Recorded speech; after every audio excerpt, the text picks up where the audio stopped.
Electronic billboards are now showing pictures of the shooters in the Notus convenience store murder. Eric Gonzalez is live where pictures of the wanted men are going up in order to get the word out about this crime.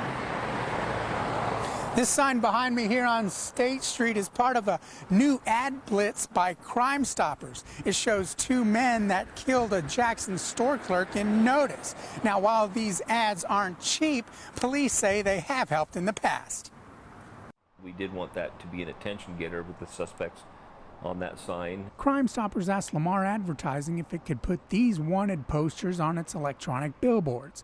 They show two men who were involved in the robbery and killing of a Jackson store clerk back in December. Any exposure we can get increases our chances on getting that tip that could actually solve the crime. The ad agency put the pictures up in 6 different locations at no charge. The agency says it's about $6,000 of donated space, and the ads are bringing in the calls. Since the billboards have gone up, we have seen an increase in tips. The Canyon County Sheriff's Office says it's received about half its tips in this case from Crime Stoppers. A couple of weeks ago, the office asked neighbors to give investigators any surveillance video from that night, hoping it might provide some leads. How many videos did y'all get when y'all did that whole neighborhood sweep? You know, unfortunately, that's something I can't tell you, Eric. That's something we're keeping pretty tight-lipped. Detectives believe it might not always be the one call that breaks open the case, but one call could fill in the missing pieces. Regardless of how trivial the viewing public thinks what they have may be,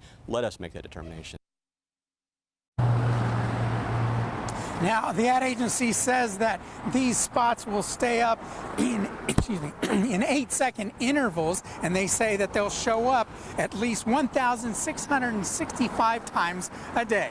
Back to you. Eric, how long do they plan to keep those billboards up?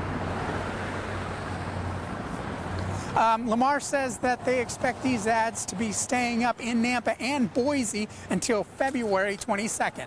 Brent, Natalie?